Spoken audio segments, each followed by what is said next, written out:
Sot Shqipëria feston 113 vjetorin e pavarësisë, padyshim festa më e madhe për kombin ton, ndaj sot pikërisht do mundohemi të bëjmë fakt një kujtesë mbi rësinë dhe çfarë ndodhi në 28 nëntorin e 1912 figurat kyçe, por ndoshta të marrim edhe një këmbvështrim se sa ka ndryshuar vendi ynë në këtë një shekull e 13 vite. Kam kënaqësinë të kem të ftuar në studiuesin Niko Kotherja. Mirë se erdhët, shumë kënaqësi. Përshëndetje, faleminderit dhe njëkohësisht gëzuar 28 nëntorin, ditën e pavarësisë dhe festën e flamurit. Gëzuar jo vetëm për televizionin tuaj, por për të gjithë ata që janë duke na ndjekur dhe njëkohësisht për të gjithë shqiptarët kudo që ndodhen. Është një krye ditë e jashtëzakonshme, është një ditë e cila simbolizon përfundimin me sukses të përpjekjes të shqiptarëve për krijimin e shtetit shqiptar, pasi ne dimë që në atë moment është themeluar shteti i parë shqiptar, kështu që është një datë historike e cila nuk është se meriton thjesht vetëm një festim,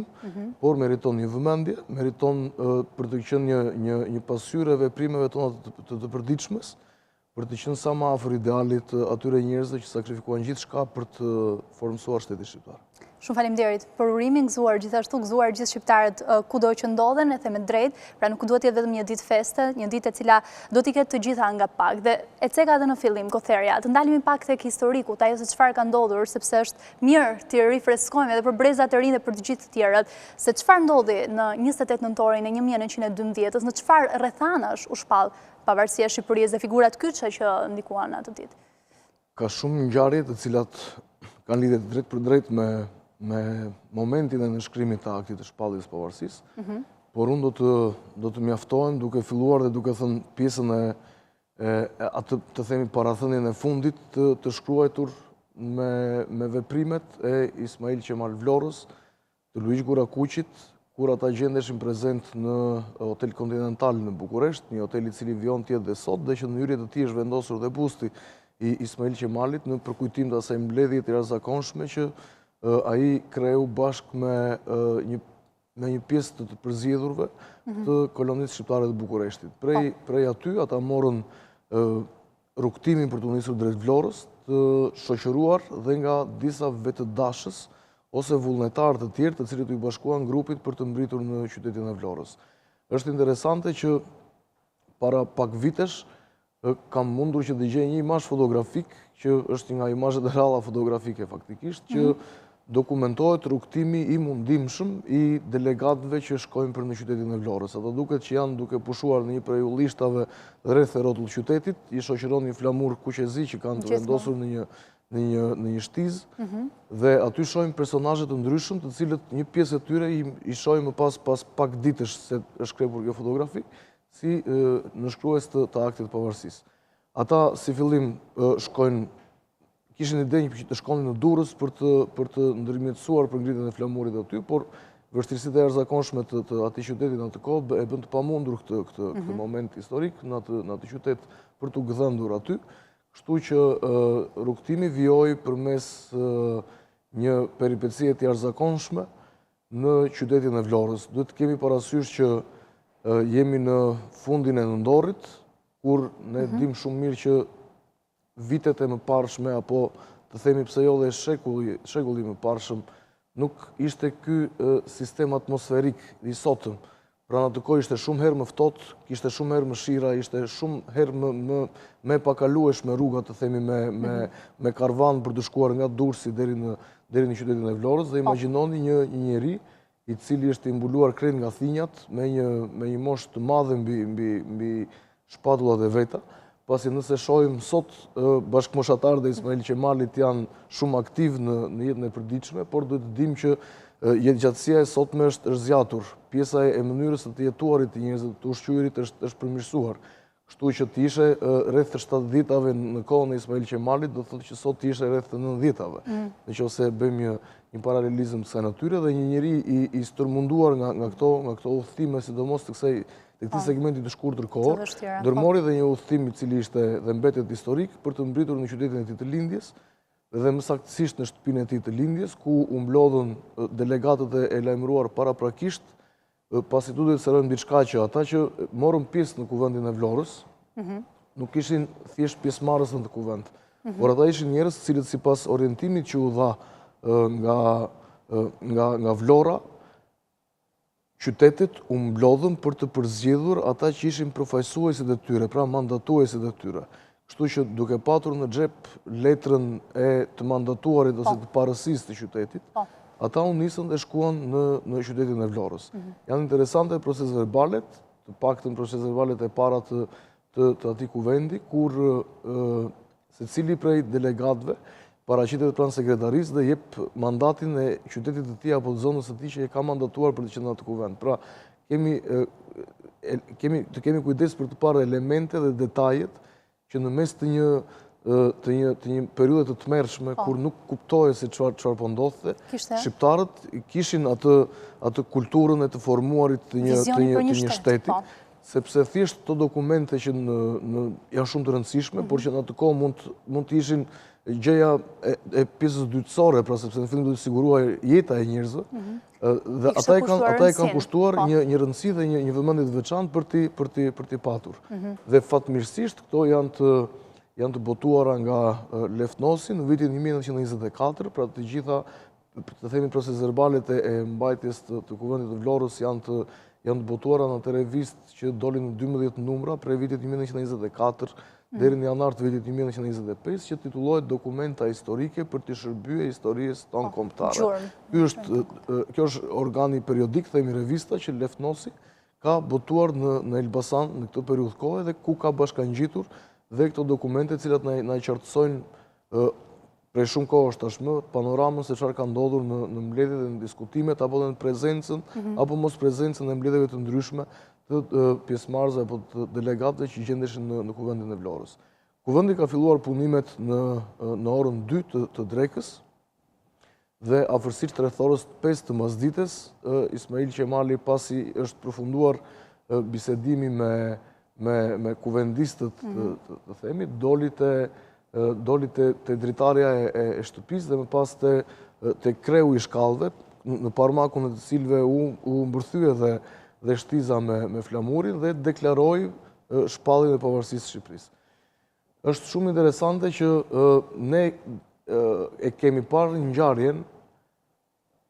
si kur ti ishim personazhet që kemi qenë me Ismail Qemalin aty. Pra kemi mundur të gjejmë dëshmi të njerëzve që ka qenë krah Ismail Qemalit në momentin kur ka folur. Por unë kam patur kuriozitetin për të gjetur dëshmi të tjerëve të cilët ishin të sheshi dhe që dëgjonin atë çfarë fliteshe, sepse kemi një moment që jepet mesazhi dhe dikush që e merr mesazhin. Kështu që duke u përpikur për të gjetur diçka të saj natyre, kam arritur të gjetë dëshminë e një personi i cili ka qenë prezent në atë moment. Ai thotë që plaku nga lodhja e kishte zërin shumë të mëkur dhe nuk mund të dëgjohej dot te turma e cila brohoriste. Në atë moment filloi të vesonte dhe pakshi, pam që flamuri ishte në dorën e tij dhe u vëlvit, por njëkohësisht e hyrja e godinës sipër portës të godinës ishin vendosur flamuj të tjerë festiv dhe në atë moment që ishte pak dhe si të ndaj të ngrysur, mezi arritëm të dëgjonim disa prej fjalëve që Ismail Qemali tha aty, sepse ovacioni i njerëzve dhe njëkohësisht zhurma që filloi të ndodhte aty për arsye të pikave të shiut, që është një gjë normale, bëri që të mos e ndiqnin dot të gjithë dhe të plot fjalimin që ato pak fjalë që ai tha aty. Pra në këtë moment kemi dy pikë vështrime, pra nga ata të cilët kanë qenë krah Ismail Qemalit dhe që janë aty duke parë popullin, dhe kemi dhe një dëshmi nga populli i cili flet për pjesën se çfarë ka ndodhur në sytë e tij në këtë moment të rëndësishëm të historisë. Dhe besoj se kjo ka bërë që normalisht të mos i shpëtoj vëmendjes dhe syrit të fotografit të asaj kohe, të Petro fotografit ose Petro Dimitrit një moment i kësaj natyre, por duke patur një dëshmi e cila vjen e re në pjesën e përshkrimit të momentit se si ka ndodhur ngjarja, besoj se ose nuk do të kemi një fotografi të atij momenti, ose nëse ajo është shkrepur do të jetë një fotografi e errët dhe pa mundur për të shquar detaje. Kështu që mbase nëse është kjo e dyta, do të kemi një pavëmendje të atyre që mund ta kemë parë të fotografi për të mos e klasifikuar ashtu siç ajo duhet. Edhe pse mund të jetë një fotografi e cila është e errët normalisht, sepse ne flasim për një kohë kur fotografit nuk bëheshin në studio të mbyllura, fotografit bëheshin në ambient, bile dhe ato atelje apo ato studio fotografike, të cilat kanë ato pjesët e backgroundeve të tyre apo të ambienteve të tyre të studio, duhet dim që ato kanë qenë me një pjesë patavan sipër, që mund të merrnin ndriçim natyral. Kështu që pa patur ndriçimin natyral në orën 5 të mbasdites në nëndorin e 1912-s, ka qenë pak e vështirë për të fiksuar një fotografi. Por sidoqoftë, duke logjikuar në pjesën e veprimtarisë të aktivitetit të tyre personazheve, mendoj se ata nuk e kanë anashkaluar edhe pse ka qenë një atmosferë e kësaj natyre, nuk e kanë anashkaluar të moment për ta fiksuar në një fotografi. Kështu që paralelisht pse jo me kërkimin e shënimeve të kujtimeve apo të materialeve të tjera rreth e rrotull ditës të 28 nëndorit, besoj se është interesante që të rikthehemi vëmendje edhe ndaj gjetjes të një imazhi fotografik që i kushtëzuar nga këto që sapo thash deri më lart, mbase mund të gjendet në një prej arkivave tona apo pse jo dhe në një vend tjetër, sepse ne dimë që dhe një pjesë interesante e fotografive të Shqipërisë janë botuar në organe shtypi të huaja, për shembull në Itali apo në organet austriake apo në shtete të ndryshme. Dhe që më pas janë sjellë në Shqipëri për të ilustruar historinë e Shqipërisë përmes fotografive. Patjetër, plotësojmë puzzle-e, në vërtet. Shumë faleminderit, janë shumë detaje interesante këto që na tregon, por do doja pak të pyes për vështirësitë e shtetit shqiptar në ato kohë, cilat ishin, domethënë ishte padyshim një moment shumë i rëndësishëm, e the edhe vetë, edhe pse kushtet dhe mendja ishte diku tjetër, u përpiqej të tregoj interes ndaj dokumentacioneve e gjitha me radhë, por deri në formsimin e një shteti besoj ka pasur një hendek të madh.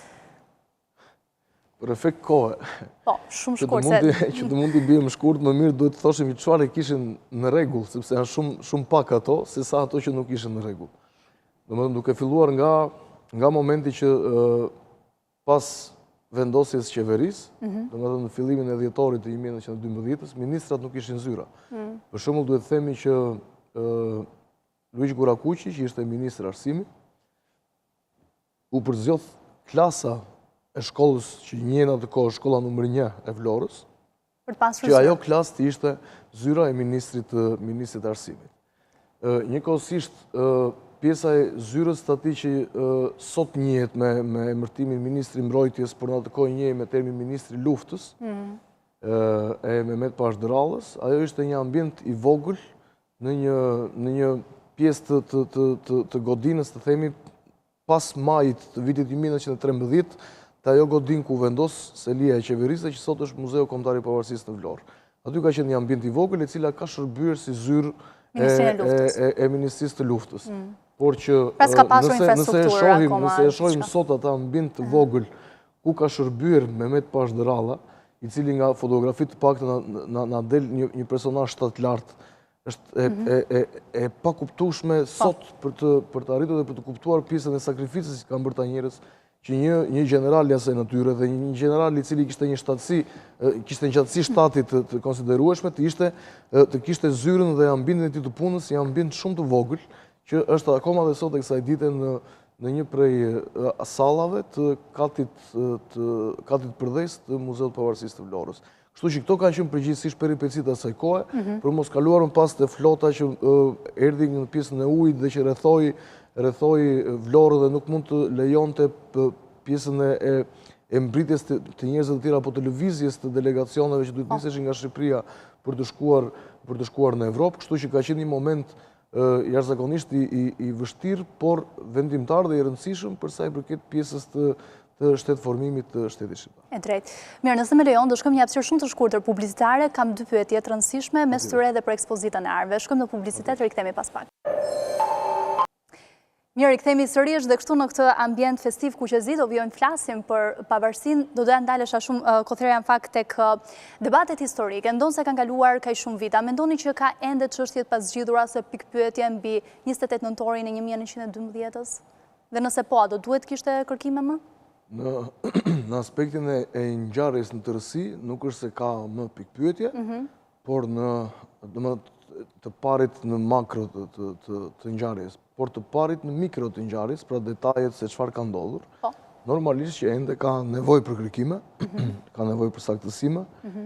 dhe kjo normalisht që duhet të ndodhë vetëm, pra duhet të jetë ekskluzivitet vetëm i njerëzve të cilët janë studios objektiv të historisë. Por për ta saktësuar, jo kërkime që mund të dëmtojnë rrjedhën kronologjike të ngjarjeve, ndoshta për të pasur më shumë detaje. Jo, absolutisht, po nuk dëmtojnë rrjedhën, por që tregojnë më shumë detaje dhe e bëjnë më vivente, të themi, pjesën e asaj ngjarje të rëndësishme historike. Por shoh që prej kohësh pjesa e trajtimit qoftë figurave historike, qoftë ngjarjeve, është kthyer në një trend i njerëzit cilët mund të kenë shumë profesione të ndryshme, por që për hatrin se i tërheqin këto lloj temash të historisë, fillojnë flasin dhe mendojnë veten në pozicionin e një studiues historie dhe duke menduar se po thonë diçka apo plotësojnë diçka. Por duke filluar nga kjo, e cila normalisht mund të jetë një bisedë apo një diskutim, pa diskutim në pjesën e trajtimit të saj mes bisedave të ndryshme, por jo këto mendimet mbeten të shkruara në letër, sepse letra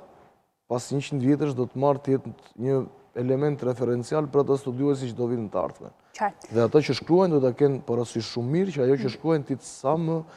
e verifikueshme dhe sa më objektive. Për arsye që mos ju vështirësojmë punën atyre që do të vinë më tutje. Pasi marrim në analizë diçka. Nëse në momentin që flasim pavarësisë, dikush do të bënte një veprim sepse ashtu e mendonte dhe nuk do ta kishte dokumentuar saktë atë gjë ose do ta kishte shkruar pak më ndryshe se sa ajo që ishte duke ndodhur në atë moment. Çfarë do ndodhte në ditët e sotme? Të gjithë do të referoheshin atij materiali, por do të kishim të pavërtetë të madhe duke cënuar në një farë mënyrë ngjarjen, rrjedhën e saj dhe detajet e rëndësishme të saj. Kështu që kjo është diçka e cila duhet të mbetet në formë ekskluzive e njerëzve të cilët janë të formuar dhe janë të shkolluar apo të përgatitur për sa i përket kësaj pjese, të cilët përgatitin një material të rëndësishëm dhe më pas ja u paraqitin të interesuarve apo të pasionuarve apo studentëve apo studiozëve të tjerë, të cilët të kenë një material mbi të cilin të kenë mundësi të referohen. Dhe më pas të diskutojnë rreth atij materiali. Kështu që për shumë detaje të kësaj natyre ka ende nevojë për të diskutuar dhe për të folur. Qartë. Mirë, ndërkohë me ndihmën e regjisë kemi edhe një foto shumë interesante, në fakt, Kotherja, e kemi edhe në ekran. Është momenti kur është pallur pavarësia gazeta e parë që e kanë nxjerrë. Kjo është gazeta Zëri i Popullit, e cila u botua në dimrin e viteve 1912-1913 në Amerikë nga Kristof Loqi. E kam përzgjedhur për t'ja u sjellë sot në emision në këtë format, pasi kjo është gazeta e parë shqiptare e cila lajmëroi shpalljen e pavarësisë. Dhe kjo është e datës 17 dhjetor 1912. Pra përmes rrugëve postare dhe telegrafike,